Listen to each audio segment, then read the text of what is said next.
नमस्कार। आज हम भारतीय इतिहास के एक ऐसे दौर में उतर रहे हैं जिसने देश की तकदीर तय की। गांधीवादी युग, यानी 1917 से 1947 तक का समय। हाँ, नमस्कार।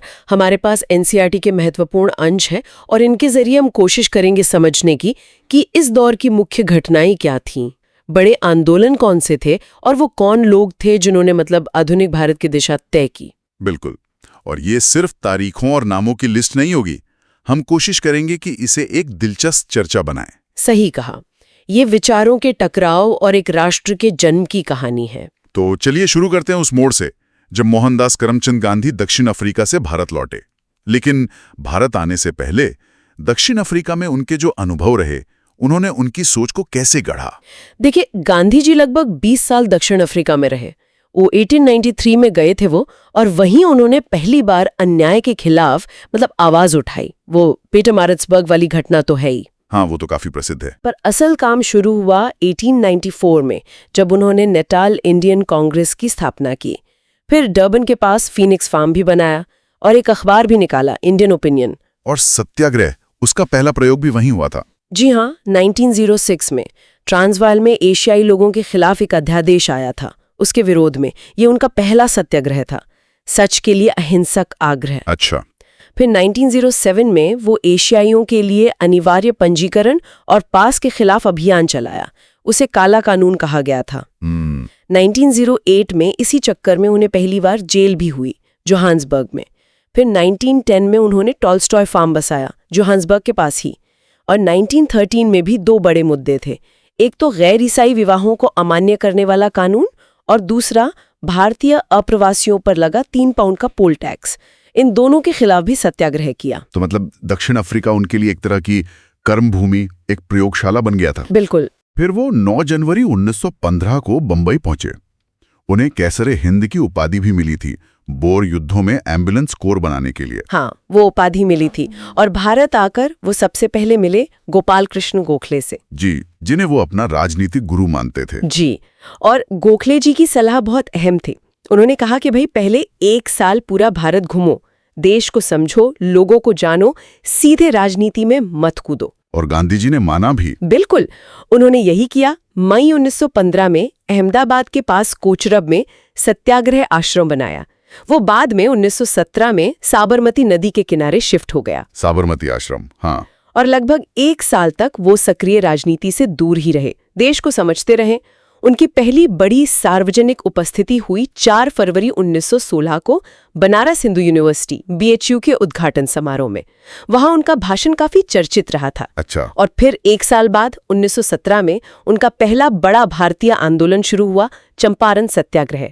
क्या था ये मामला? इसकी कहानी शुरू हुई 1916 के लखनऊ कांग्रेस अधिवेशन से। वहां बिहार के चंपारण से एक किसान आए थे, राजकुमार शुक्ल। उन्होंने गांधी जी को चंपारण आने और वहां के नील किसानों की समस्या देखने का न्योता दिया। नील किसानों की समस्या मतलब वो तिनकठिया प्रणाली? हाँ, बिल्कुल, तिनकठिया प्रणाली। इसका मतलब था कि किसानों को अपनी जमीन के 24/20 हिस्से पर नील की खेती करनी ही पड़ती थी। जबरदस्ती। हाँ, वो भी यूरोपीय बागान मालिकों द्वारा तय कीमतों पर। और सिर्फ यही नहीं, उनसे लगान भी ज्यादा वसूला जाता था और कई तरह के अवैध कर भी थे। तो गांधी जी गए चंपारण? जी, वहां जाकर उन्होंने मामले की जांच शुरू की।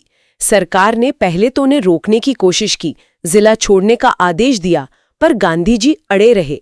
आखिरकार सरकार को झुकना पड़ा और एक जांच समिति बनानी पड़ी। गांधी जी भी उस समिति के सदस्य थे। और नतीजा क्या निकला उस जांच का? समिति ने माना कि तिनकठिया प्रणाली गलत है, इसे खत्म किया जाए और बागान मालिक जो अवैध वसूली करते थे उसका 25% हिस्सा किसानों को लौटाने पर राजी हो गए। अच्छा, तो ये गांधी जी की भारत में पहली जीत थी सविनय अवज्ञा की? हाँ, पहली बड़ी जीत। और इस आंदोलन ने कई नेताओं को गांधी जी से जोड़ा, जैसे राजेंद्र प्रसाद, मजहर उल हक, महादेव देसाई, नरहरि पारेख, JB कृपलानी। ये सब आगे चलकर राष्ट्रीय आंदोलन के बड़े चेहरे बने। चंपारण के तुरंत बाद 1918 में 2 और महत्वपूर्ण संघर्ष हुए, एक अहमदाबाद मिल हड़ताल और दूसरा खेड़ा सत्याग्रह। अहमदाबाद वाला मामला क्या था? वो फरवरी-मार्च 1918 की बात है। अहमदाबाद की सूती मिलों में मजदूरों और मालिकों के बीच प्लेग बोनस को लेकर झगड़ा हो गया। Plague bonus? हाँ, प्लेग फैला था तो बोनस मिलता था। अब मालिक उसे बंद करना चाहते थे, जबकि मजदूर उसे जारी रखने और साथ में 35% वेतन बढ़ाने की मांग कर रहे थे। गांधी जी को वहां अनुसुईया साराभाई ने बुलाया था, जो एक सामाजिक कार्यकर्ता थीं। और सुना है यहाँ गांधी जी ने पहली बार भूख हड़ताल का इस्तेमाल किया भारत में। बिल्कुल। जब बातचीत से बात नहीं बनी तो गांधी जी मजदूरों की मांग के समर्थन में भूख हड़ताल पर बैठ गए। ये उनकी भारत में पहली भूख हड़ताल थी। और इसका असर हुआ? हाँ, असर हुआ। मिल मालिक घबरा गए और 35% वेतन वृद्धि देने को राजी हो गए। अच्छा। और खेड़ा सत्याग्रह, वो भी 1918 का ही है जी। गुजरात के खेड़ा जिले में। वहां क्या हुआ कि फसल खराब हो गई थी, लेकिन सरकार लगान माफ करने को तैयार नहीं थी, जबकि नियम था कि अगर फसल 1/4 से कम हो तो लगान माफ होना चाहिए। तो गांधी जी ने क्या किया? उन्होंने किसानों को सलाह दी कि लगान मत दो। ये उनका पहला असहयोग आंदोलन था एक तरह से। काफी संघर्ष चला। आखिर में सरकार को पीछे हटना पड़ा और एक गुप्त आदेश जारी करना पड़ा कि लगान सिर्फ उन्हीं से लो जो देने की हालत में है। और इसी आंदोलन से सरदार पटेल भी जुड़े थे ना? हाँ, वल्लभ भाई पटेल इसी आंदोलन से राष्ट्रीय स्तर पर उभरे। नरहरि पारेख, मोहनलाल पंड्या भी उनके साथ थे। तो चंपारण, अहमदाबाद, खेड़ा, इन 3 शुरुआती आंदोलनों ने गांधी जी को मतलब आम जनता के नेता के रूप में स्थापित कर दिया। बिल्कुल। लेकिन इसके फौरन बाद ब्रिटिश सरकार एक ऐसा कानून ले आई जिसने पूरे देश में कह सकते हैं आग लगा दी, रॉलेट एक्ट। हाँ, 1919 में सर सिडनी रॉलेट की अध्यक्षता में कमेटी बनी थी। उसकी सिफारिशों पर यह कानून आया। असल नाम तो था अराजक और क्रांतिकारी अपराध अधिनियम, लेकिन मशहूर हुआ रॉलेट एक्ट के नाम से। जी। और इसमें सरकार को बहुत ज्यादा शक्तियां मिल गई थीं। मतलब किसी भी भारतीय को सिर्फ शक के आधार पर बिना मुकदमा चलाए गिरफ्तार करके अनिश्चित काल के लिए जेल में डाल सकते थे। बिना अपील, बिना दलील, बिना वकील वाला कानून। सही कहा। इसीलिए इसे काला कानून कहा गया। गांधी जी ने इसका विरोध कैसे किया? उन्होंने इसके खिलाफ देशव्यापी सत्याग्रह का आह्वान किया। 6 अप्रैल 1919 को पूरे देश में हड़ताल, उपवास और प्रार्थना सभाएं हुईं। ये पहला अखिल भारतीय स्तर का विरोध प्रदर्शन था। और पंजाब में इसका असर कैसा था? पंजाब में विरोध बहुत जोरदार था। सरकार ने दमन का रास्ता अपनाया। पंजाब के 2 बहुत लोकप्रिय नेता थे, डॉक्टर सैफुद्दीन किचलू और डॉक्टर सत्यपाल। उन्हें गिरफ्तार कर लिया गया। और इसी गिरफ्तारी के विरोध में वो भयानक घटना हुई, जलियांवाला बाग। हाँ, 13 अप्रैल 1919 बैसाखी का दिन था। अमृतसर के जलियांवाला बाग में हजारों लोग जमा हुए थे। शांतिपूर्ण सभा थी। इन्हीं नेताओं की गिरफ्तारी और रॉलेट एक्ट के विरोध में बच्चे, बूढ़े, औरतें सब थे। जी। और बाग ऐसा था कि चारों तरफ से मकानों से घिरा हुआ, निकलने का बस एक ही तंग रास्ता। तभी ब्रिगेडियर जनरल रेजिनाल्ड डायर अपनी फौजी टुकड़ी के साथ वहां धमका। उसने निकलने का रास्ता बंद करवाया और बिना किसी चेतावनी के निहत्थी भीड़ पर गोली चलाने का हुक्म दे दिया। उफ। गोलियां तब तक चलती रहीं जब तक खत्म नहीं हो गई। लोग जान बचाने के लिए भागे, कुएं में कूद गए। बहुत भयानक मंजर था। सरकारी आंकड़ा तो कहता है 379 लोग मारे गए, 1200 घायल हुए, पर असल संख्या कहीं ज्यादा थी। इस हत्याकांड का क्या असर हुआ? पूरे देश में सदमा और गुस्सा फैल गया। रविंद्रनाथ टैगोर ने इसके विरोध में अपनी नाइटहुड की उपाधि लौटा दी। गांधी जी ने भी केसरे हिंद पदक वापस कर दिया। इस घटना ने ब्रिटिश राज के क्रूर चेहरे को पूरी तरह बेनकाब कर दिया। इसी उथल-पुथल के माहौल में एक और आंदोलन चल रहा था, खिलाफत आंदोलन। ये क्या था? हाँ, खिलाफत आंदोलन। ये जुड़ा था पहले विश्व युद्ध से। युद्ध में तुर्की हार गया था, जर्मनी के साथ था वो।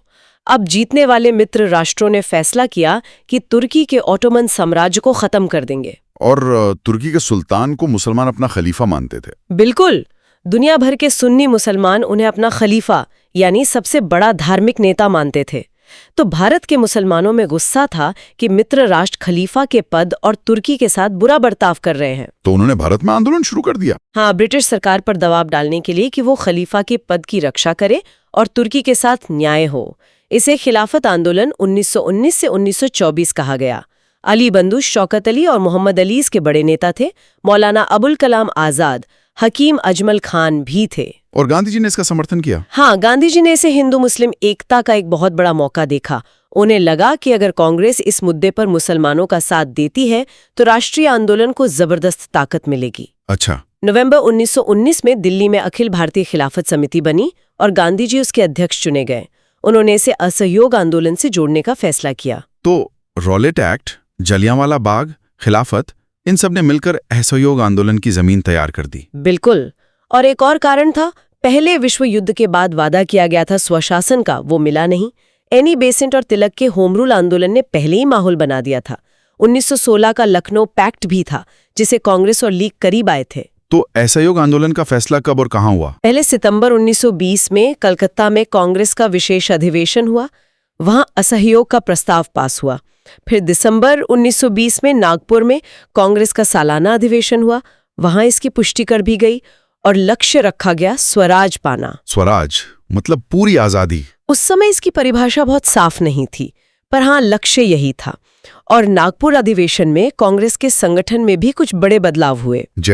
जैसे एक 15 सदस्यों की कांग्रेस वर्किंग कमेटी CWC बनाई गई, रोज के काम देखने के लिए।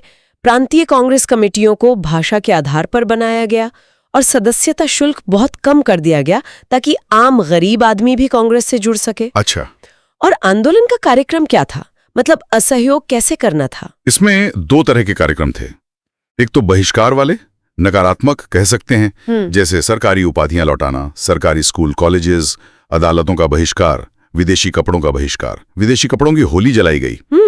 और दूसरे भी सकारात्मक या रचनात्मक, जैसे राष्ट्रीय स्कूल कॉलेज खोलना, आपसी झगड़े पंचायतों में सुलझाना, स्वदेशी चीजों को अपनाना, खासकर हाथ से कते बुने खादी के कपड़े पहनना और चरखे को लोकप्रिय बनाना।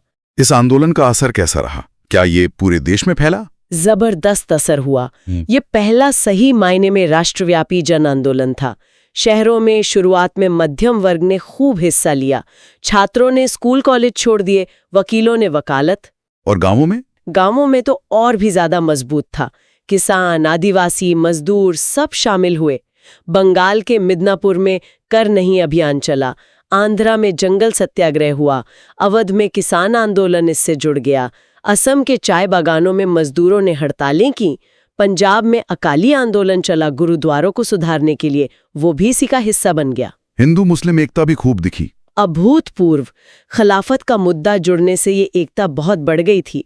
लुई फिशर जैसे विदेशी लेखकों ने भी माना कि ये बहुत बड़ा आंदोलन था। लेकिन फिर ये आंदोलन अचानक रोक दिया गया। चौरी चौरा में क्या हुआ था? हाँ, वो एक दुखद घटना थी। 5 फरवरी 1922 की बात है। संयुक्त प्रांत यानी आज के उत्तर प्रदेश के गोरखपुर जिले में एक जगह है चौरी चौरा। वहां लोग शांति से जुलूस निकाल रहे थे, शराब की बिक्री और बढ़ती कीमतों के खिलाफ। पुलिस ने उन पर गोली चला दी। अच्छा। जवाब में भीड़ गुस्से में आ गई। उन्होंने पुलिस थाने पर हमला किया और उसमें आग लगा दी। इस घटना में 22 पुलिसकर्मी जिंदा जल गए। और गांधी जी ने क्या किया? गांधी जी हिंसा की इस घटना से बहुत दुखी हुए। उन्हें लगा कि आंदोलन हिंसक हो गया है और लोग अभी बड़े सत्याग्रह के लिए तैयार नहीं है।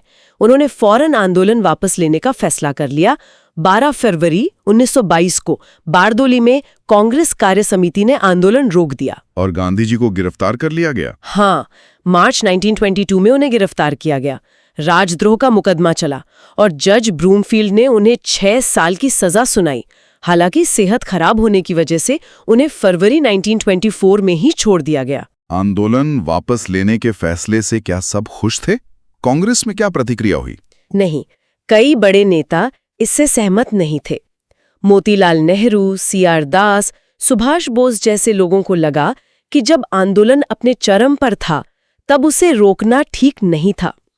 इसी बात पर कांग्रेस में बहस छिड़ गई कि अब आगे क्या करना है। और यहीं से वो प्रो चेंजर और नो चेंजर वाली बात आई। जी, मुख्य सवाल था कि विधान परिषदों के चुनाव में हिस्सा लेना चाहिए या नहीं।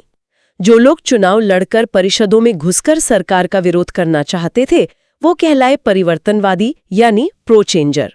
इनमें CR दास, मोतीलाल नेहरू, अजमल खान जैसे नेता थे। और नो चेंजर? वो लोग जो परिषदों के बहिष्कार को जारी रखना चाहते थे और गांधी जी के रचनात्मक कामों पर जोर देना चाहते थे। जैसे खादी, छुआछूत मिटाना वगैरह।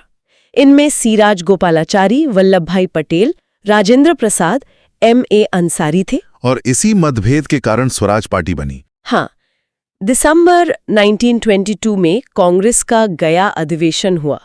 वहां परिषदों में जाने का प्रस्ताव गिर गया, तो CR दास जो अध्यक्ष थे और मोतीलाल नेहरू ने कांग्रेस से इस्तीफा दे दिया और 1 जनवरी 1923 को कांग्रेस खिलाफत स्वराज पार्टी बना ली। इसी को स्वराज पार्टी कहते हैं। CR दास अध्यक्ष और मोतीलाल नेहरू सचिव बने। जी, उनका मकसद था परिषदों में जाकर अंदर से लड़ाई लड़ना, सरकारी काम में अड़ंगा डालना। क्या स्वराज पार्टी को चुनावों में सफलता मिली? हाँ, नवंबर 1923 के चुनावों में उन्हें अच्छी सफलता मिली, खासकर सेंट्रल लेजिस्लेटिव असेंबली और मध्य प्रांत में। उन्होंने परिषदों में सरकार का कड़ा विरोध किया, कई बार सरकारी प्रस्तावों को हराया। विट्ठल भाई पटेल स्पीकर भी बने थे ना? हाँ, ये बड़ी उपलब्धि थी। 1925 में विट्ठल भाई पटेल सेंट्रल लेजिस्लेटिव असेंबली के अध्यक्ष चुने गए। उन्होंने पब्लिक सेफ्टी बिल जैसे मुद्दों पर सरकार को मुश्किल में डाला। लेकिन ये पार्टी ज्यादा चली नहीं। 1925 में CR दास की अचानक मौत हो गई। ये बड़ा झटका था। फिर पार्टी में अंदरूनी फूट पड़ गई। कुछ नेता सरकार से थोड़ा सहयोग करने को तैयार थे, उन्हें रेस्पॉन्सिविस्ट कहा गया, जैसे लाला लाजपत राय, मालवीय जी। दूसरे इसके खिलाफ थे। धीरे धीरे पार्टी कमजोर हो गई। स्वराज पार्टी के बाद राष्ट्रीय आंदोलन में फिर से तेजी कब आई? साइमन कमीशन का क्या रोल रहा इसमें? हाँ, कुछ साल शांति रही। फिर 1927 में ब्रिटिश सरकार ने सर जॉन साइमन की अध्यक्षता में कमीशन बनाया। काम था 1919 के कानून की समीक्षा करना और आगे के संवैधानिक सुधारों पर सुझाव देना। लेकिन इसका विरोध क्यों हुआ? विरोध का सबसे बड़ा कारण ये था कि इसमें 7 सदस्य थे और सातों के सातों अंग्रेज थे, एक भी भारतीय नहीं। अच्छा। तो भारतीयों को लगा कि ये हमारा अपमान है कि अंग्रेज तय करेंगे हमारा भविष्य और हमसे पूछेंगे भी नहीं। इसे व्हाइट कमीशन कहा गया। तो कांग्रेस ने बहिष्कार किया। कांग्रेस ने दिसंबर 1927 के मद्रास अधिवेशन में इसके पूर्ण बहिष्कार का फैसला किया। मुस्लिम लीग, हिंदू महासभा सब ने बहिष्कार किया। और जब कमीशन भारत आया फरवरी 1928 में, तो पूरे देश में हड़तालें हुई, जबरदस्त प्रदर्शन हुए। जहां भी कमीशन गया, साइमन गो बैक, साइमन वापस जाओ के नारे लगे। लाला लाजपत राय की शहादत भी इसी दौरान हुई। हाँ, लाहौर में वो विरोध प्रदर्शन का नेतृत्व कर रहे थे। पुलिस ने उन पर बेरहमी से लाठियां बरसाईं। उन्हें गंभीर चोटें आईं और कुछ हफ्तों बाद 17 नवंबर 1928 को उनकी मृत्यु हो गई। इससे तो गुस्सा और भड़का होगा। बहुत ज्यादा। पूरे देश में आक्रोश फैल गया। इसी साइमन कमीशन के जवाब में नेहरू रिपोर्ट आई थी। वो चुनौती वाली बात क्या थी? हाँ, उस समय भारत सचिव थे लॉर्ड बर्किनहेड। उन्होंने ताना मारा कि भारतीय खुद तो एकमत होकर संविधान बना नहीं सकते। इसी चुनौती को स्वीकार करते हुए भारतीय दलों ने मिलकर एक कमेटी बनाई। मोतीलाल नेहरू उसके अध्यक्ष थे। और इस कमेटी ने जो रिपोर्ट दी वो नेहरू रिपोर्ट कहलाई अगस्त 1928 में। इसमें क्या सिफारिशें थीं? इसमें कई बातें थीं, जैसे भारत के लिए डोमिनियन स्टेटस, केंद्र और प्रांतों में पूरी तरह जिम्मेदार सरकार, 19 मौलिक अधिकार, धर्मनिरपेक्ष राज्य, भाषा के आधार पर प्रांतों का गठन और सबसे विवादास्पद पृथक निर्वाचक मंडल खत्म करके संयुक्त निर्वाचक मंडल लाना, अल्पसंख्यकों के लिए सीटें आरक्षित करके। क्या इस पर सब राजी हुए? नहीं, यही मुश्किल हुई। मुस्लिम लीग को पृथक निर्वाचक मंडल खत्म करने पर आपत्ति थी। जिन्ना ने इसके जवाब में मार्च 1929 में अपनी 14 सूत्री मांगे रख दी। हिंदू महासभा और सिख लीग भी पूरी तरह सहमत नहीं थे। और कांग्रेस के अंदर भी मतभेद थे। हाँ, खासकर युवा नेता जवाहरलाल नेहरू और सुभाष चंद्र बोस। वो डोमिनियन स्टेटस से खुश नहीं थे। वो चाहते थे पूर्ण स्वराज, यानी पूरी आज़ादी। तो फिर कांग्रेस ने क्या किया? दिसंबर 1928 में कलकत्ता में कांग्रेस का अधिवेशन हुआ। मोतीलाल नेहरू अध्यक्ष थे। वहां तय हुआ कि सरकार को 1 साल का समय दिया जाए। अगर नेहरू रिपोर्ट लागू नहीं हुई तो कांग्रेस पूर्ण स्वराज का लक्ष्य अपना लेगी और सविनय अवज्ञा आंदोलन शुरू करेगी। सरकार ने कुछ नहीं किया? नहीं, 1 साल बीत गया। तब आया ऐतिहासिक लाहौर अधिवेशन दिसंबर 1929 में, रावी नदी के किनारे। अध्यक्ष थे जवाहरलाल नेहरू। हाँ, ये बहुत महत्वपूर्ण था। बिल्कुल। इसमें 2 बड़े फैसले हुए। पहला, पूर्ण स्वराज को कांग्रेस का लक्ष्य घोषित किया गया। अब डोमिनियन स्टेटस की बात खत्म। दूसरा, तय हुआ कि 26 जनवरी 1930 को पूरे देश में पूर्ण स्वराज दिवस या स्वतंत्रता दिवस मनाया जाएगा। और 31 दिसंबर 1929 की आधी रात को तिरंगा फहराया गया। जी, रावी के तट पर नेहरू जी ने तिरंगा फहराया और इसी अधिवेशन में गांधी जी को सविनय अवज्ञा आंदोलन शुरू करने का अधिकार दिया गया। तो अब मंच तैयार था एक और बड़े आंदोलन के लिए, सविनय अवज्ञा आंदोलन। हाँ, सिविल डिसोबीडियंस मूवमेंट। इसकी शुरुआत कैसे हुई?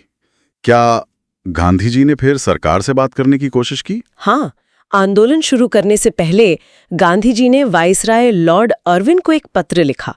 उसमें 11 मांगे रखीं। आम जनता से जुड़ी मांगे थीं, जैसे नमक टैक्स खत्म करो, शराब बंद करो, लगान कम करो, फौजी खर्च घटाओ, राजनीतिक कैदी छोड़ो वगैरह। इरविन ने नहीं मानी? नहीं। तब गांधी जी ने ऐलान किया कि वो नमक कानून तोड़कर आंदोलन शुरू करेंगे। नमक ऐसी चीज थी जो सबको जोड़ती थी और उस पर टैक्स अन्याय का प्रतीक था। और फिर शुरू हुई वो मशहूर दांडी यात्रा। बिल्कुल।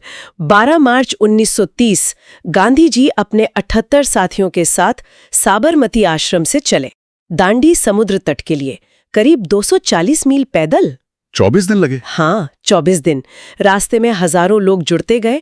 6 अप्रैल 1930 को दांडी पहुंचकर गांधी जी ने समुद्र के पानी से नमक बनाया और कानून तोड़ा।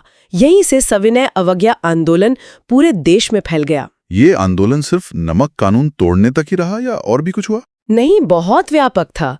नमक कानून तो पूरे देश में तोड़ा गया। तमिलनाडु में राजगोपालाचारी ने यात्रा की, मालाबार में के केलप्पन ने, आंध्र में शिबिरम बने। लेकिन इसके साथ साथ विदेशी कपड़ों का बहिष्कार हुआ, शराब की दुकानों पर धरने दिए गए, किसानों ने लगान और चौकीदारी टैक्स देने से मना कर दिया, कई जगह जंगल कानून तोड़े गए। और उत्तर पश्चिम सीमा प्रांत में खान अब्दुल गफ्फार खान का आंदोलन। हाँ, सीमांत गांधी, खान अब्दुल गफ्फार खां, उनके खुदाई खिदमतगार, जिन्हें लाल कुर्ती दल भी कहते थे, उन्होंने कमाल का अहिंसक आंदोलन चलाया। पेशावर में तो गढ़वाली सैनिकों ने उन पर गोली चलाने से ही मना कर दिया था। अच्छा। शोलापुर में मजदूरों ने हड़ताल करके शहर पर कब्जा कर लिया था कुछ दिन। मणिपुर और नागालैंड में रानी गैडेनल्यू, सिर्फ 13 साल की थीं वो, उन्होंने बगावत कर दी। महिलाओं की भागीदारी कैसी थी इस बार? बहुत जबरदस्त, असहयोग से भी ज्यादा। महिलाओं ने नमक बनाया, धरने दिए, खूब जेल गई। सरोजनी नायडू का नाम तो आता ही है। हाँ, धरसाना वाले सत्याग्रह में। के बाद उन्होंने नेतृत्व संभाला। वहां पुलिस ने बहुत लाठीचार्ज किया था। अमेरिकी पत्रकार वेब मिलर ने उसका वर्णन किया था। लेकिन क्या मुस्लिम भागीदारी इस बार उतनी थी जितनी असहयोग में थी? नहीं, उतनी नहीं थी। मुस्लिम लीग तो अलग ही रही। सरकार की बांटो और राज करो नीति भी काम कर रही थी। हालांकि सीमांत प्रांत जैसे इलाकों में मुसलमान खूब शामिल हुए। कुल मिलाकर बहुत बड़ा आंदोलन था। करीब 1 लाख लोग जेल गए। आंदोलन चल रहा था और उधर लंदन में गोलमेज सम्मेलन भी शुरू हो गए थे। हाँ, ब्रिटिश सरकार संवैधानिक सुधारों पर बात करने के लिए भारतीयों को लंदन बुला रही थी। पहला सम्मेलन हुआ नवंबर 1930 से जनवरी 1931 तक। कांग्रेस ने हिस्सा लिया? नहीं, कांग्रेस ने बहिष्कार किया। नेता जेल में थे। पूर्ण स्वराज की मांग मानी नहीं गई थी। तो लीग, हिंदू महासभा, उदारवादी, अंबेडकर जी, रियासतों के लोग, ये सब गए, पर कांग्रेस के बिना बात बननी नहीं थी। तो सरकार ने कांग्रेस को मनाने की कोशिश की होगी? बिल्कुल। वाइसराय लॉर्ड इरविन ने गांधी जी और बाकी नेताओं को रिहा किया। फिर गांधी जी और इरविन के बीच लंबी बातचीत हुई। तेज बहादुर सप्रू और जयकर जैसे लोगों ने बीच बचाव किया। नतीजा हुआ गांधी इरविन पैक्ट, 5 मार्च 1931। दिल्ली पैक्ट भी कहते हैं इसे। क्या शर्तें थी? सरकार ने माना कि हिंसा के आरोपियों को छोड़कर बाकी राजनीतिक कैदी रिहा होंगे, उनकी जब्त संपत्ति वापस होगी, समुद्र किनारे लोग नमक बना सकेंगे, शांतिपूर्ण धरने की इजाजत होगी। बदले में कांग्रेस ने आंदोलन स्थगित करने और दूसरे गोलमेज सम्मेलन में जाने पर हामी भरी। लेकिन इसी समझौते के आसपास भगत सिंह, सुखदेव, राजगुरु को फांसी हुई थी। हाँ, ये बहुत बड़ा मुद्दा बना। समझौते के कुछ ही दिन बाद 23 मार्च 1931 को तीनों को फांसी दे दी गई। लोगों में, खासकर नौजवानों में बहुत गुस्सा था कि गांधी जी उन्हें बचा नहीं पाए। जब कराची में कांग्रेस का अधिवेशन हुआ तो गांधी जी को काले झंडे भी दिखाए गए। कराची अधिवेशन मार्च 1941 में। सरदार पटेल अध्यक्ष थे। जी, वहां गांधी इरविन पैक्ट को मंजूरी तो मिल गई, लेकिन माहौल गमगीन और गुस्से वाला था। इसी अधिवेशन में मौलिक अधिकारों और राष्ट्रीय आर्थिक कार्यक्रम पर भी प्रस्ताव पास हुए, जो बहुत महत्वपूर्ण थे। तो गांधी जी गए दूसरे गोलमेज सम्मेलन में। हाँ, सितंबर 1931 में लंदन गए, कांग्रेस के अकेले प्रतिनिधि बनकर। सरोजनी नायडू भी थी महिलाओं की तरफ से, लेकिन वो सम्मेलन भी फेल हो गया। क्यों? फिर वही सांप्रदायिक प्रतिनिधित्व का मुद्दा। अल्पसंख्यक, खासकर लीग और अंबेडकर जी पृथक निर्वाचक मंडल पर अड़े रहे। सरकार भी कुछ ठोस देने को तैयार नहीं थी। गांधी जी निराश होकर लौटे और वापस आकर उन्होंने देखा कि सरकार पैक्ट की शर्तें तोड़ रही है। दमन फिर शुरू हो गया है। नेहरू, गफ्फार खान सब गिरफ्तार हो चुके थे। तो जनवरी 1932 में कांग्रेस ने सविनय अवज्ञा आंदोलन फिर से शुरू कर दिया। इस बार क्या हुआ? सरकार इस बार पूरी तरह तैयार थी। फौरन गांधी जी समेत सब बड़े नेताओं को गिरफ्तार कर लिया। कांग्रेस को गैर कानूनी घोषित कर दिया। बहुत सख्ती की। आंदोलन उतना जोर नहीं पकड़ पाया। और इसी बीच ब्रिटिश प्रधानमंत्री रैमजे मैकडॉनल्ड ने एक और चाल चली, सांप्रदायिक पंचाट, अगस्त 1932। कम्युनल अवार्ड, इसमें क्या था? इसमें मुसलमानों, सिखों, ईसाइयों के लिए तो पृथक निर्वाचक मंडल था ही, इसे दलित वर्गों के लिए भी लागू कर दिया गया। मतलब दलित अपना नेता सिर्फ दलित वोटों से चुनेंगे। गांधी जी ने इसका विरोध किया। जबरदस्त विरोध। उन्हें लगा ये हिंदू समाज को बांटने की साजिश है। उन्होंने यरवदा जेल में इसके खिलाफ आमरण अनशन शुरू कर दिया 20 सितंबर 1932 से। और तब हुआ पूना पैक्ट। हाँ, गांधी जी की जान पर बनाई थी। फिर मालवीय जी, सप्रू, जयकर, इन लोगों ने गांधी जी और अंबेडकर जी के बीच समझौता कराया। 24 सितंबर 1932 को पूना पैक्ट हुआ। क्या तय हुआ इसमें? तय हुआ कि दलितों के लिए पृथक निर्वाचक मंडल नहीं होगा, लेकिन प्रांतीय विधान मंडलों में उनके लिए आरक्षित सीटें 71 से बढ़ाकर 148 कर दी जाएंगी। केंद्रीय विधान मंडल में भी 18% सीटें आरक्षित होंगी। तो गांधी जी ने अनशन तोड़ा और आंदोलन धीरे धीरे खत्म हो गया। मई 1934 में औपचारिक रूप से वापस ले लिया गया। सविनय अवज्ञा आंदोलन के दौरान क्रांतिकारी गतिविधियां भी तो चल रही थीं। हाँ, बिल्कुल। गांधीवादी आंदोलन के समानांतर क्रांतिकारी राष्ट्रवाद की धारा भी बह रही थी। असहयोग आंदोलन वापस लेने से जो निराशा हुई, उसने भी कई युवाओं को इस तरफ मोड़ा। HRA और HSRA का जिक्र आता है। जी, अक्टूबर 1924 में कानपुर में बनी Hindustan Republican Association HRA। Ram Prasad Bismil, जोगेश चटर्जी, शचीन्द्र सान्याल इसके संस्थापक थे। मकसद था सशस्त्र क्रांति से ब्रिटिश राज खत्म करना। और काकोरी कांड HRA ने ही किया था। 9 अगस्त 1925 को लखनऊ के पास काकोरी में सरकारी खजाना ले जा रही ट्रेन लूट ली थी। इसके बाद बड़ी गिरफ्तारियां हुईं। अशफाकुल्ला खान, बिस्मिल, रोशन सिंह, राजेंद्र लाहिड़ी को फांसी हुई। लेकिन संगठन खत्म नहीं हुआ। नहीं, सितंबर 1928 में दिल्ली के फिरोज शाह कोटला में बैठक हुई। चंद्रशेखर आजाद, भगत सिंह, सुखदेव, भगवती चरण बोहरा जैसे नेताओं ने समाजवाद से प्रभावित होकर इसका नाम बदला Hindustan socialist Republican association HSRA। HSRA ने क्या बड़ी कार्रवाइयां की? दिसंबर 1928 में लाहौर में सॉन्डर्स की हत्या की, लाला लाजपत राय की मौत का बदला लेने के लिए।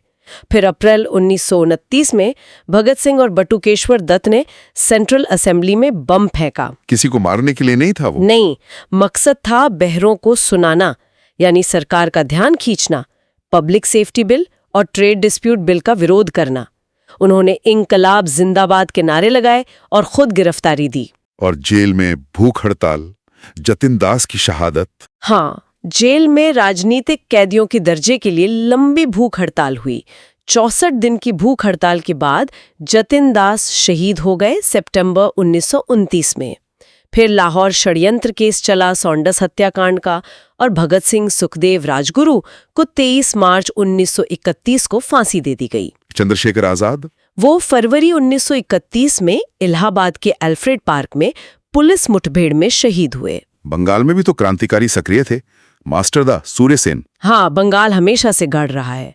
अप्रैल 1930 में सूर्यसेन, जिन्हें मास्टरदा कहते थे, उनके नेतृत्व में इंडियन रिपब्लिकन आर्मी ने चटगांव के सरकारी शस्त्रागारों पर बहुत बड़ा छापा मारा, संचार लाइनें काट दी, अस्थायी सरकार की घोषणा कर दी। ये तो बहुत बड़ी बात थी। हाँ, बहुत दुस्साहसिक कार्रवाई थी।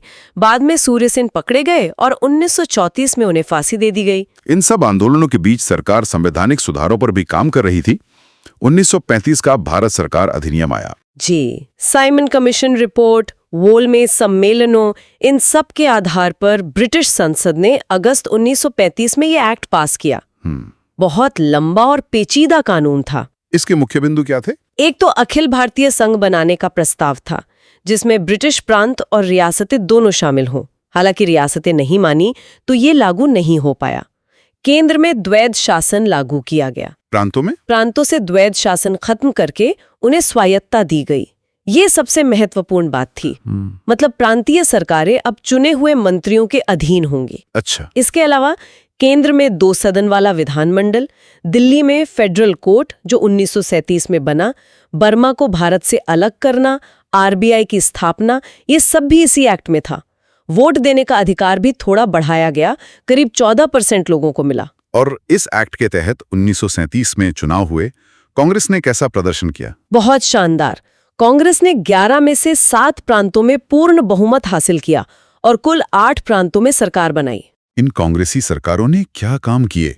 ये करीब 28 महीने चलीं। हाँ, 1937 से 39 तक। उन्होंने काफी अच्छे काम किए, जैसे नागरिक स्वतंत्रताएं बहाल की, राजनीतिक कैदी छोड़े, किसानों के लिए कानून बनाए, मजदूरों के हक में काम किया, हरिजन कल्याण, खादी को बढ़ावा, शिक्षा।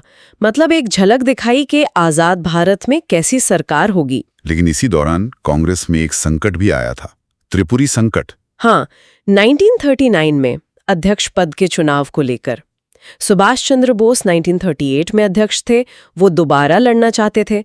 गांधी जी नहीं चाहते थे। उन्होंने पट्टाभी सीतारमैया का समर्थन किया। पर बोस जीत गए। हाँ, बोस जीत गए, लेकिन गांधी जी और वर्किंग कमेटी के पुराने सदस्यों के असहयोग के कारण वो काम नहीं कर पाए। उन्हें इस्तीफा देना पड़ा। उनकी जगह राजेंद्र प्रसाद अध्यक्ष बने। फिर बोस ने कांग्रेस छोड़कर मई 1939 में फॉरवर्ड ब्लॉक बना लिया। और फिर सितंबर 1939 में दूसरा विश्व युद्ध शुरू हो गया। जी, और वायसरॉय लिनलिथगो ने बिना भारतीयों से पूछे भारत को युद्ध में झोंक दिया। कांग्रेस ने इसका विरोध किया। कड़ा विरोध। कहा कि पहले हमें आजाद करो, फिर हम फांसीवाद के खिलाफ लड़ेंगे। सरकार नहीं मानी तो अक्टूबर-नवंबर 1939 में सभी कांग्रेसी सरकारों ने इस्तीफा दे दिया। और मुस्लिम लीग ने मुक्ति दिवस मनाया। हाँ, 22 दिसंबर 1939 को। वो खुश थे कि कांग्रेस सरकारें चली गई। युद्ध में भारतीयों का साथ पाने के लिए सरकार ने फिर कुछ किया। अगस्त प्रस्ताव आया। हाँ, अगस्त 1940 में वायसरॉय लिनलिथगो ने एक प्रस्ताव रखा। कहा कि युद्ध के बाद डोमिनियन स्टेटस देंगे, वायसरॉय की काउंसिल बढ़ाएंगे, युद्ध सलाहकार परिषद बनाएंगे, और ये भी कहा कि अल्पसंख्यकों की सहमति के बिना कुछ नहीं बदलेंगे। मतलब लीग को वीटो पावर जैसा दे दिया। एक तरह से हाँ। कांग्रेस ने डोमिनियन स्टेटस को ठुकरा दिया। नेहरू ने कहा ये तो दरवाजे में जड़ी जंग लगी कील है। लीग ने भी ठुकरा दिया क्योंकि पाकिस्तान का साफ जिक्र नहीं था। इसके बाद गांधी जी ने व्यक्तिगत सत्याग्रह शुरू किया। हाँ, अक्टूबर 1940 से ये सीमित सत्याग्रह था। मकसद था युद्ध के खिलाफ बोलने की आजादी मांगना। चुने हुए लोग भाषण देकर गिरफ्तारी देते थे। विनोबा भावे पहले सत्याग्रही थे। जी, फिर नेहरू, फिर ब्रह्मदत्त। इसे दिल्ली चलो आंदोलन भी कहा गया। करीब 25,000 लोग जेल गए। युद्ध का दबाव और बढ़ा, खासकर जब जापान करीब आ गया। तब क्रिप्स मिशन भारत आया, मार्च 1942 में। बिल्कुल, जापान बर्मा तक पहुंच गया था। मित्र देश अमेरिका, चीन, रूस का ब्रिटेन पर दबाव था कि भारतीयों को मनाओ, तो चर्चिल ने सर स्टैफर्ड क्रिप्स को भेजा। क्रिप्स प्रस्ताव में क्या था? इसमें भी वही बातें थीं, युद्ध के बाद डोमिनियन स्टेटस, संविधान सभा, लेकिन प्रांतों को संघ से अलग होने का अधिकार भी दे दिया, और युद्ध के दौरान रक्षा मंत्रालय अंग्रेजों के पास ही रहेगा। इसे क्यों ठुकरा दिया गया? कांग्रेस को डोमिनियन स्टेटस मंजूर नहीं था, प्रांतों को अलग होने का अधिकार भी नहीं, और तुरंत सत्ता भी नहीं मिल रही थी। लीग को इसलिए मंजूर नहीं था क्योंकि साफ साफ पाकिस्तान नहीं मिल रहा था। गांधी जी ने इसे post dated cheque on a crashing bank कहा। क्रिप्स मिशन की नाकामी के बाद ही भारत छोड़ो आंदोलन का फैसला हुआ। हाँ, माहौल बहुत गर्म था। क्रिप्स मिशन फेल हो गया, महंगाई बढ़ रही थी, जापान का खतरा था। गांधी जी को लगा कि अब अंग्रेजों को जाना ही होगा। जुलाई 1942 में वर्धा में कांग्रेस कार्य समिति ने भारत छोड़ो प्रस्ताव पास किया। फिर 8 अगस्त 1942 को बंबई के ग्वालियर टैंक मैदान में अखिल भारतीय कांग्रेस कमेटी ने इसकी पुष्टि कर दी। और वहीं गांधी जी ने करो या मरो का नारा दिया। जी, उन्होंने कहा हम या तो भारत को आजाद कराएंगे या इस कोशिश में मर जाएंगे। ये आर पार की लड़ाई का ऐलान था। सरकार ने क्या किया? सरकार तैयार बैठी थी। 9 अगस्त की सुबह ही ऑपरेशन जीरो आवर चलाकर गांधी जी समेत सब बड़े नेताओं को गिरफ्तार कर लिया, कांग्रेस को गैर कानूनी घोषित कर दिया। लेकिन आंदोलन रुका नहीं। नई आंदोलन जनता के हाथ में आ गया। ये एक स्वतः स्फूर्त आंदोलन बन गया और काफी हिंसक भी हुआ। लोगों ने सरकारी दफ्तरों, थानों, रेलवे स्टेशनों पर हमले किए, तार काट दिए, पटरियां उखाड़ दी। भूमिगत रहकर भी तो नेताओं ने काम किया। हाँ, जयप्रकाश नारायण, राम मनोहर लोहिया, अरुणा आसफ अली, इन लोगों ने अंडरग्राउंड रहकर आंदोलन चलाया। उषा मेहता ने बंबई से सीक्रेट रेडियो चलाया। और समानांतर सरकारें भी बनी। हाँ, कई जगह, जैसे बलिया में चित्तू पांडे ने बनाई, बंगाल के तामलुक में जातीय सरकार बनी, सतारा में प्रति सरकार बनी जो सबसे लंबे समय तक चली। वाई.बी. चौहान, नाना पाटिल वहां के नेता थे। इस आंदोलन में कौन लोग ज्यादा शामिल थे? युवा, छात्र, किसान, मजदूर, महिलाएं, सब ने बढ़ चढ़कर हिस्सा लिया। लेकिन मुस्लिम league, communist party, Hindu Mahasabha, ये लोग इससे अलग रहे। सरकार ने दमन कैसे किया? 60,000 से ज्यादा गिरफ्तार हुए। गांधी जी ने आगा खां पैलेस में कैद के दौरान 21 दिन का उपवास भी रखा था। इस आंदोलन ने ब्रिटिश राज को हिलाकर रख दिया। भारत छोड़ो आंदोलन चल रहा था और उधर सुभाष चंद्र बोस आजाद हिंद फौज आईएनए बना रहे थे। हाँ, भारत के बाहर से भी कोशिशें जारी थी। आईएनए गाइड या तो कैप्टन मोहन सिंह का था, लेकिन इसे संगठित किया रास बिहारी बोस ने जापान में। फिर जुलाई 1943 में सुभाष बोस सिंगापुर पहुंचे और उन्होंने कमान संभाली। और सिंगापुर में उन्होंने अस्थायी सरकार बनाई। जी, 21 अक्टूबर 1943 को आरजी हुकूमते आजाद हिंद। वहीं उन्होंने तुम मुझे खून दो मैं तुम्हें आजादी दूंगा और दिल्ली चलो का नारा दिया। अंडमान निकोबार भी मिले थे उन्हें? हाँ, जापान ने सौंपे थे। नाम रखा शहीद और स्वराज द्वीप। क्या आईएनए भारत में घुस पाई? हाँ, 1944 में उन्होंने जापानी सेना के साथ हमला किया। इम्फाल और कोहिमा तक पहुंच गए थे। मोइरंग में तिरंगा भी फहराया। लेकिन फिर बारिश, रसद की कमी और मित्र देशों की जवाबी कार्रवाई से उन्हें पीछे हटना पड़ा। जापान हार गया और आईएनए का अभियान भी खत्म हो गया। सुभाष बोस का क्या हुआ? माना जाता है कि अगस्त 1945 में ताइवान में एक विमान हादसे में उनकी मृत्यु हो गई। हालांकि ये आज भी विवाद का विषय है। युद्ध के बाद आईएनए के सिपाहियों पर मुकदमा चला, लाल किला वाला। हाँ, नवंबर 1945 में 3 मुख्य अफसर थे, प्रेम सहगल, शाह नवाज खान और गुरुबख्श सिंह ढिल्लो, हिंदू, मुस्लिम, सिख तीनों। उन पर राजद्रोह का मुकदमा चला। बचाव किसने किया? भूलाभाई देसाई के नेतृत्व में बड़े बड़े वकील थे, सप्रू, काटचू, नेहरू, आसफ अली। इस मुकदमे के खिलाफ पूरे देश में जबरदस्त प्रदर्शन हुए। नारे लगे, लाल किले को तोड़ दो, आजाद हिंद को छोड़ दो। सरकार को झुकना पड़ा। हाँ, जन दबाव इतना था कि वायसराय को उनकी सजा माफ करनी पड़ी।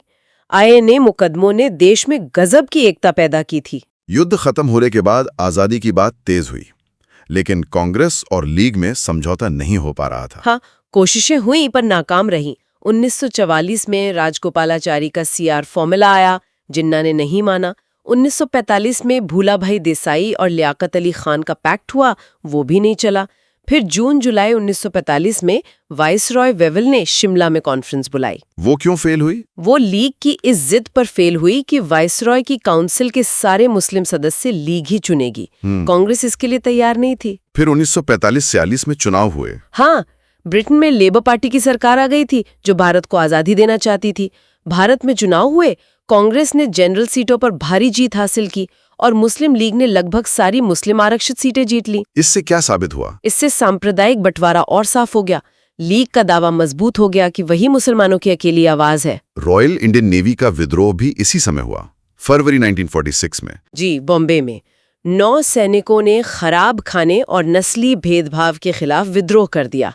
ये कराची वगैरह में भी फैल गया। जनता ने खूब समर्थन किया। बाद में पटेल और जिन्ना के कहने पर उन्होंने सरेंडर किया। इस विद्रोह ने अंग्रेजों को और डरा दिया। तब ब्रिटिश सरकार ने कैबिनेट मिशन भेजा। हाँ, मार्च 1946 में 3 कैबिनेट मंत्री आए, पैथिक लॉरेंस, स्टैफर्ड क्रिप्स और एवी अलेक्जेंडर। मकसद था संविधान बनाने का तरीका तय करना और अंतरिम सरकार बनवाना। मिशन ने क्या योजना दी? क्या पाकिस्तान की मांग मानी? नहीं, मिशन ने पाकिस्तान की मांग को खारिज कर दिया। कहा यह प्रैक्टिकल नहीं है। उन्होंने एक 3 लेवल की फेडरल योजना दी। कमजोर केंद्र, प्रांतों के 3 ग्रुप, हिंदू बहुल, मुस्लिम बहुल उत्तर पश्चिम, मुस्लिम बहुल उत्तर पूर्व और बाकी शक्तियां प्रांतों के पास। एक संविधान सभा बनाने का भी प्रस्ताव था। क्या ये योजना चली? शुरू में कांग्रेस और लीग दोनों ने मान ली, अपनी अपनी तरह से मतलब निकालकर। लेकिन जुलाई 1946 में संविधान सभा के चुनाव हुए। कांग्रेस को 208 सीटें मिली, लीग को 73। नतीजों से लीग बौखला गई और उसने योजना से हाथ खींच लिया। और फिर हुआ सीधी कार्रवाई दिवस, 16 अगस्त 1946। हाँ, लीग ने पाकिस्तान की मांग के लिए डायरेक्ट एक्शन डे का ऐलान किया। कलकत्ता में भयानक दंगे भड़क गए, हजारों लोग मारे गए। हिंसा नोआखाली, बिहार, पंजाब तक फैली। देश गृह युद्ध के मुहाने पर खड़ा था। इसी माहौल में अंतरिम सरकार बनी। जी, 2 सितंबर 1946 को जवाहरलाल नेहरू प्रधानमंत्री बने। लीग पहले शामिल नहीं हुई, बाद में अक्टूबर में शामिल हुई, लेकिन उनका इरादा सरकार चलाना नहीं बल्कि उसे फेल करना था। लियाकत अली खान वित्त मंत्री बने और उन्होंने काम में खूब अड़ंगे लगाए। संविधान सभा की बैठक भी हुई। हाँ, पहली बैठक 9 दिसंबर 1946 को हुई। लीग ने इसका बहिष्कार किया। डॉक्टर सच्चिदानंद सिन्हा अस्थायी अध्यक्ष बने, फिर डॉक्टर राजेंद्र प्रसाद स्थायी अध्यक्ष चुने गए। आखिर में विभाजन कैसे तय हुआ? एटली की घोषणा क्या थी? भारत में हालात बेकाबू हो रहे थे। तब ब्रिटिश प्रधानमंत्री क्लेमेंट एटली ने 20 फरवरी 1947 को ऐलान किया कि अंग्रेज जून 1948 तक भारत छोड़ देंगे, चाहे समझौता हो या ना हो। उन्होंने वेविल की जगह लॉर्ड माउंटबेटन को नया वाइसराय भेजा। माउंटबेटन ने क्या किया? माउंटबेटन ने आकर तेजी से सबसे बात की। वो इस नतीजे पर पहुंचे कि अब बंटवारे के अलावा कोई रास्ता नहीं है। उन्होंने 3 जून 1947 को अपनी योजना पेश की। इसे माउंटबेटन योजना या 3 जून योजना कहते हैं। इसमें क्या था? इसमें साफ था, भारत का बंटवारा होगा, 2 देश बनेंगे, भारत और पाकिस्तान। पंजाब और बंगाल का भी बंटवारा होगा। रियासतों को छूट होगी कि वो भारत या पाकिस्तान में मिले या आजाद रहें। सत्ता 15 अगस्त 1947 को सौंपी जाएगी। कांग्रेस और लीग ने मान लिया? मजबूरी में, कोई और रास्ता दिख नहीं रहा था।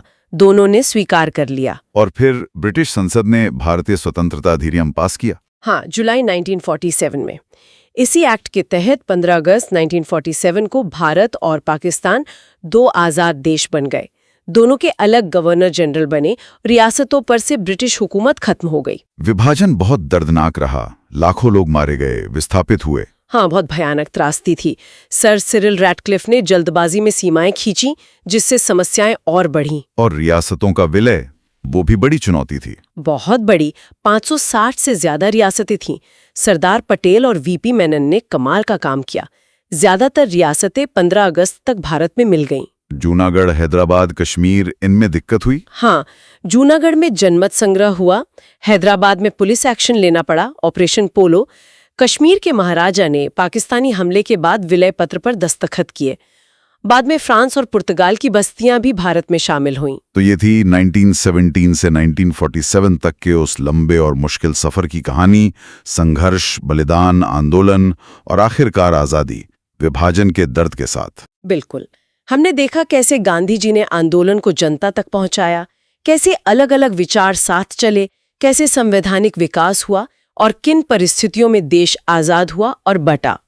आज का भारत इसी नींव पर खड़ा है। उम्मीद है इस चर्चा से हमारे श्रोताओं को इस महत्वपूर्ण दौर को समझने में मदद मिली होगी। और जाते जाते एक सवाल सबके लिए छोड़ जाते हैं। 15 अगस्त 1947 को जब भारत आजाद हुआ, तो उसके सामने वो कौन सी सबसे बड़ी फौरी चुनौतियां थीं जिनका सामना करना सबसे जरूरी था? अगर आपको ये चर्चा पसंद आई या इसने आपकी परीक्षा की तैयारी में मदद की, तो कृपया इसे लाइक करें, अपने दोस्तों के साथ शेयर करें, स्क्रीन पर दिए गए स्कैनर पर हमें सपोर्ट करें और इस तरह की और चर्चाओं के लिए परीक्षा स्टडी वॉल्ट को सब्सक्राइब करें। साथ ही पूरे आधुनिक इतिहास कोर्स के लिए हमारी मॉडर्न हिस्ट्री प्लेलिस्ट देखना ना भूलें। धन्यवाद।